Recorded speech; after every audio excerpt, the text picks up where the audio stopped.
Le budget, deuxième partie. Bonjour à toutes et à tous. Aujourd'hui, on se replonge dans le budget des collectivités territoriales. Pour rappel, nous avons déjà vu ensemble dans une première vidéo ce qu'était le budget et comment il était organisé. Nous avons pu voir que le budget se votait par chapitre et que ce vote était un moment politique fondamental.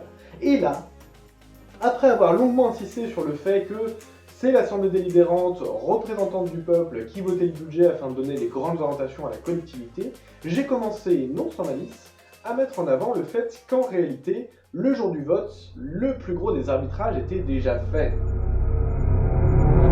Dans cette vidéo, je vais vous montrer tout ce qui se passe avant le vote du budget, c'est-à-dire la manière dont les premiers arbitrages s'opèrent, mais aussi tout ce qui se passe une fois le vote passé. Si vous voulez comprendre comment on fait pour donner vie et faire vivre un budget au quotidien tout au long de l'année, alors cette vidéo est faite pour vous.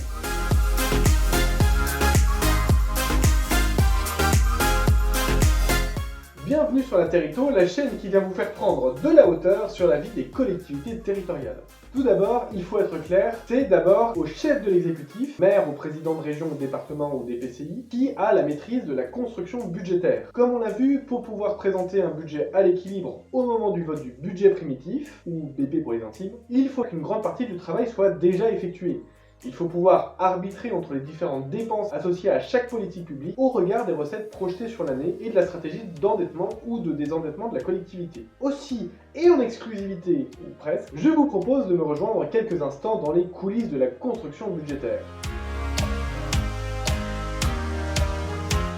Dans les plus grandes collectivités, le travail commence entre 6 et 12 mois avant le vote du budget primitif. Et oui, ça fait long, mais croyez-moi, ce n'est pas de trop. En général, l'exécutif, via sa direction des finances, transmet un certain nombre d'orientations au service par le biais d'une note de cadrage. Cette note décline les orientations politiques et financières en matière de trajectoire de dépenses et de recettes par section, voire par politique publique. Elle peut également être l'occasion de préciser des grands objectifs d'évolution de la masse salariale ou du désendettement. Les services vont alors commencer à estimer les dépenses prévisionnelles pour l'année à venir, afin de mener les politiques publiques et missions qui leur sont confiées. Ils ont comme base les orientations politiques de leurs élus thématiques, l'avancée des différents projets et le plan de charge de chacun. Afin de s'y retrouver, chacune de ces dépenses va être catégorisée selon une nomenclature partagée sur l'ensemble de la collectivité territoriale. L'idée est que si chacun nomme ses dépenses comme il veut, on va avoir du mal à s'y retrouver. Si un service parle de plein d'essence, un autre de carburant et une dernière de faire l'essence, on va avoir du mal à évaluer le montant global qu'on va devoir associer aux dépenses de carburant. C'est pour cela qu'on a créé ce qu'on appelle des nomenclatures comptables,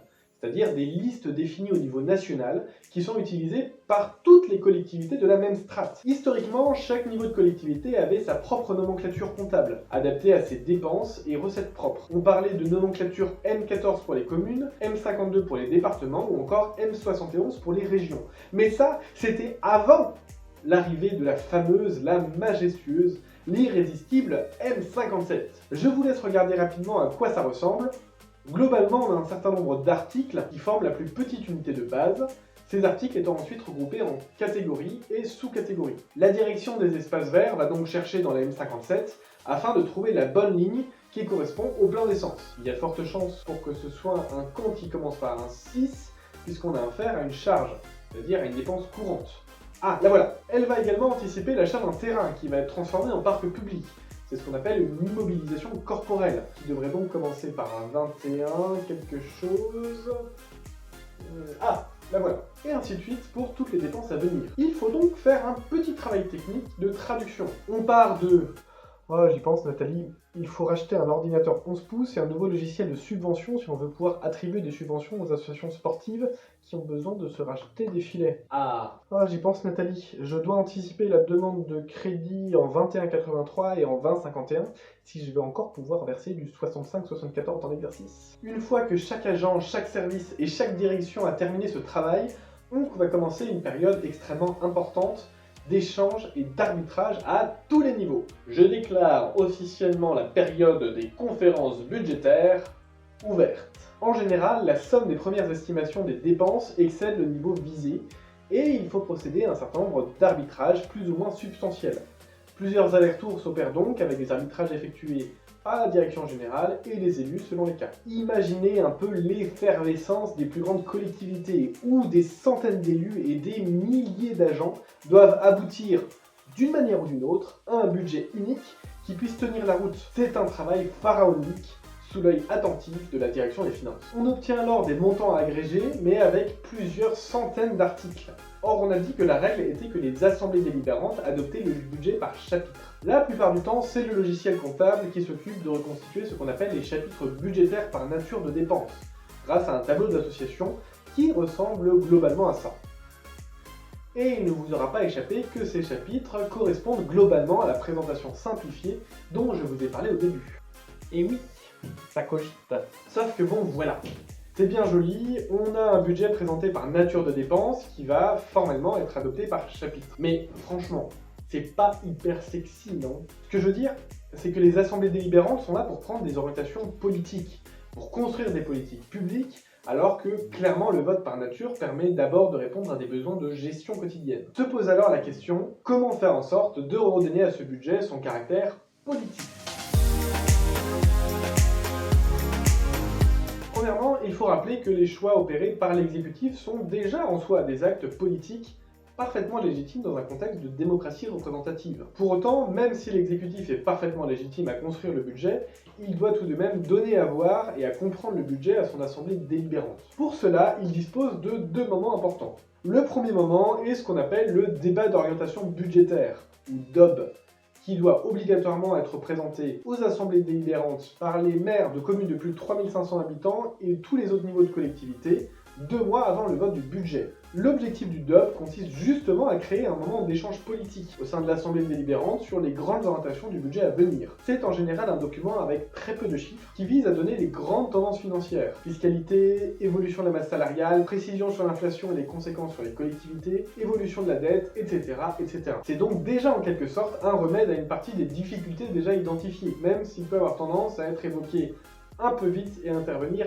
un peu tard dans le processus budgétaire. Il n'en reste pas moins que c'est un outil extrêmement intéressant laissé à la main des collectivités afin de repolitiser le débat budgétaire qui peut avoir tendance à noyer tout le monde par sa technicité. Une deuxième manière de repolitiser le budget est de le présenter sous différentes formes, le jour J et dans les documents qui sont donnés aux élus en amont. Une présentation assez classique et obligatoire dans toutes les collectivités de plus de 10 000 habitants consiste à présenter le budget par fonction, c'est-à-dire par politique publique. Cette ventilation est par exemple particulièrement utile pour identifier les priorisations budgétaires effectuées entre plusieurs exercices. A noter que pour ventiler les dépenses par politique publique, il faut donc, dès la construction budgétaire, que chaque service renseigne un code fonctionnel à chacune de leurs dépenses prévisionnelles, qui permettent de les rattacher à telle ou telle politique publique. Si elles le souhaitent, les collectivités ont même la possibilité de voter le budget par fonction, même si elles sont de moins en moins nombreuses à le faire pour des questions de praticité dans l'exécution du budget. Cette présentation peut également être territorialisée afin d'expliciter les montants qui devraient être alloués à certaines parties du territoire, à l'échelle du quartier pour une commune ou encore à l'échelle des départements pour une région. D'autres lectures budgétaires plus récentes et plus originales se développent afin de multiplier les angles d'analyse. Certaines collectivités ont par exemple fait le choix de proposer une présentation du budget au regard des 17 objectifs de développement durable, ODD,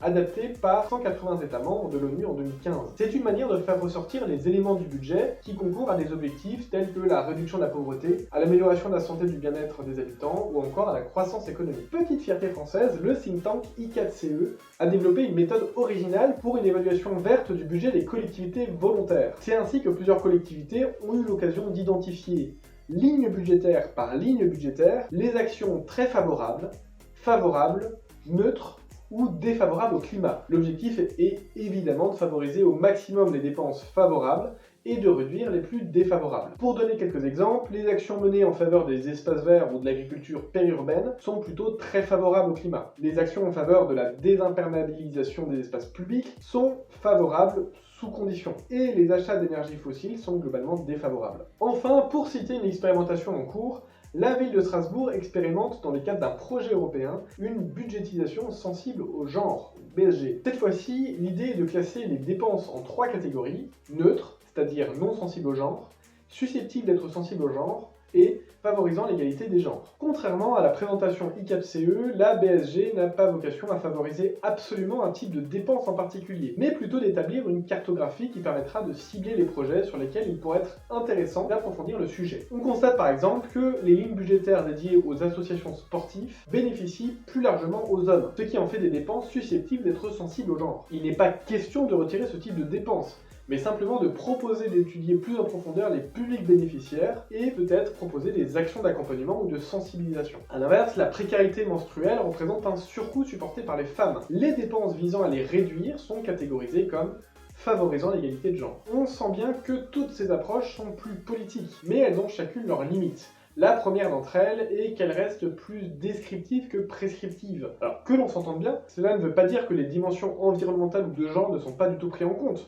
Lorsque les agents, services, directions précisent les besoins financiers pour l'année à venir, ils le font avant tout à partir des priorités politiques qui leur sont attribuées tout au long de l'année. De même, l'étape de l'arbitrage par les directions générales ou les élus s'appuie notamment sur ces considérations pour choisir une dépense et renoncer à une autre. C'est plutôt que ces nouvelles méthodologies utilisées pour lire autrement les masses financières analysées sont encore difficiles à utiliser pour éclairer des arbitrages déjà complexes. Pour autant, malgré la technicité budgétaire et malgré les limites des différents outils qu'on vient de voir, je ne voudrais pas non plus laisser penser que le vote du budget ne sert à rien. Et ça pour au moins deux raisons. La première raison est que si les débats qui accompagnent le vote du budget ne vont en général pas fondamentalement le changer, ils sont tout à fait nécessaires et représentatifs d'une bonne santé démocratique. Il ne faut pas ici perdre de vue que dans des assemblées délibérantes où la majorité dispose en général d'assez de voix pour voter seul le budget, il ne s'agit plus tant à ce stade de convaincre un adversaire politique que de convaincre la population et les électeurs du bien fondé ou de l'erreur que représenterait telle ou telle orientation politique. La deuxième raison est que le vote du budget a des conséquences profondes et extrêmement conséquentes dans l'exécution du budget, et donc sur la manière dont l'ensemble des politiques publiques vont être menées sur l'ensemble de l'année. On entre ici dans ce qu'on appelle la phase d'exécution budgétaire.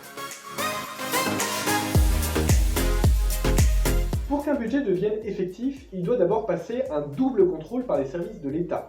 D'une part, le préfet exerce un contrôle de légalité, qui vise à vérifier les conditions d'élaboration, d'adoption et de présentation des documents budgétaires. D'autre part, le préfet exerce un contrôle budgétaire. Il ne s'agit évidemment pas d'un contrôle d'opportunité de la dépense, qui serait d'ailleurs contraire au principe de libre administration des collectivités, mais plutôt d'un contrôle du respect des grandes règles budgétaires, respect du calendrier, respect des grands principes budgétaires ou encore inscription des dépenses obligatoires. Ce pouvoir du préfet reste très puissant, puisqu'il a la possibilité de saisir la Chambre régionale des comptes, qui va émettre un certain nombre de propositions en cas de non-respect de ces règles. Et si l'Assemblée refuse de procéder aux ajustements nécessaires pour se mettre en règle, c'est le préfet lui-même qui va procéder au règlement du budget. Bon, en général, pour en arriver là, il faut quand même y aller assez fort. Une fois le budget définitivement adopté, on va enfin pouvoir commencer à dépenser, puisque je le rappelle, c'est quand même pour ça qu'on est là aujourd'hui. Cette nouvelle phase dite d'exécution budgétaire va voir intervenir un acteur un peu particulier en la personne du comptable public. C'est une autre spécificité, les collectivités n'ont tout simplement pas le droit de dépenser elles-mêmes leur argent.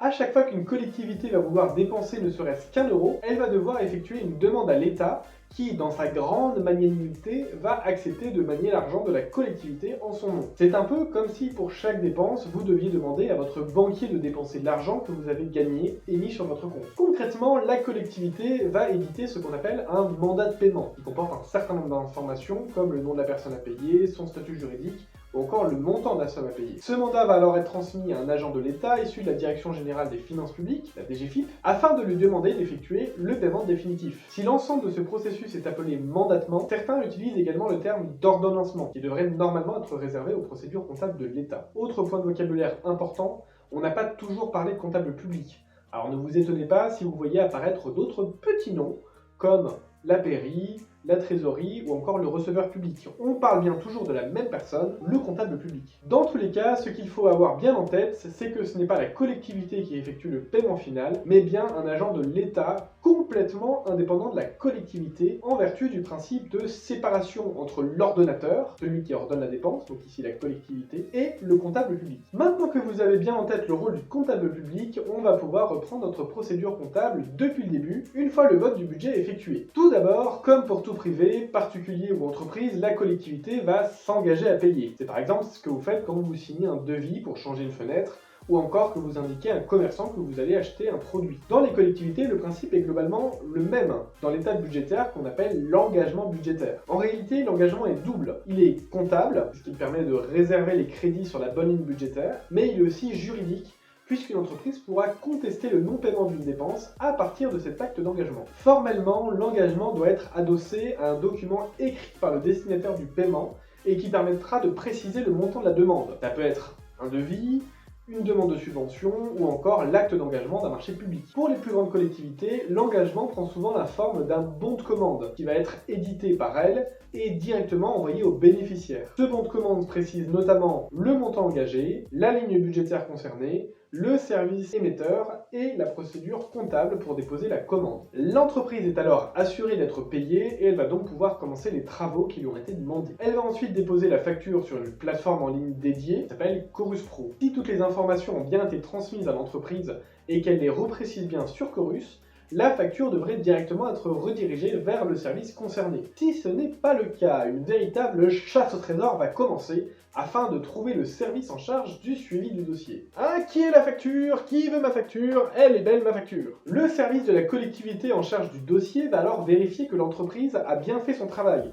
C'est la phase de liquidation par laquelle la collectivité va vérifier ce qu'on appelle le service fait. Il faut vérifier que le montant final correspond bien au plus à ce qui a été engagé et que le montant de la facture correspond bien à la réalité du service. La suite, on l'a vu, la collectivité va procéder au mandatement qui constitue l'ordre par lequel l'ordonnateur va demander au comptable de payer en lui envoyant l'ensemble des pièces justificatives nécessaires.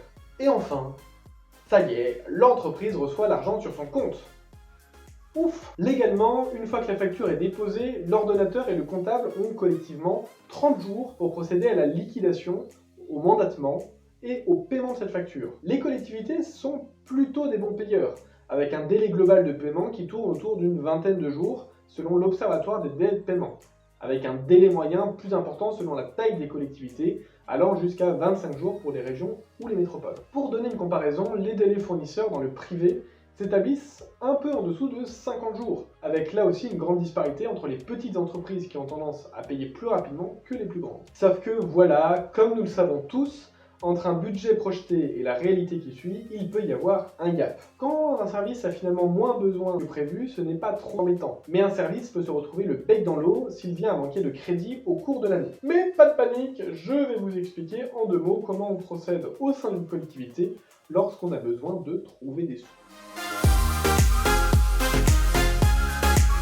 Le premier mécanisme, l'horizon indépassable de la gestion comptable, c'est le fonctionnement par chapitre. Je le rappelle, dans la quasi-totalité des cas, le budget a été voté au niveau du chapitre, et il est donc possible et facile de faire des virements de crédit au sein du même chapitre, tout en respectant le vote de l'Assemblée délibérante. Prenons un exemple. Imaginons un service qui a la charge de la construction d'une nouvelle école, qui reçoit une facture bien plus élevée que prévu du fait de l'inflation. Eh bien, mesdames et messieurs, ce service pourra non seulement utiliser les crédits d'un autre projet qui relève du même article budgétaire, mais il pourrait également demander à la direction des finances d'opérer un virement de crédit du même chapitre, que ce soit au sein de son service ou même d'un autre service. Sauf que voilà, la collectivité subit une période de forte inflation et vous avez beau faire tous les ajustements possibles et imaginables au sein de chaque chapitre, ça ne va pas suffire. Vous allez voir vos services financiers qui sont formels, il va falloir une DM.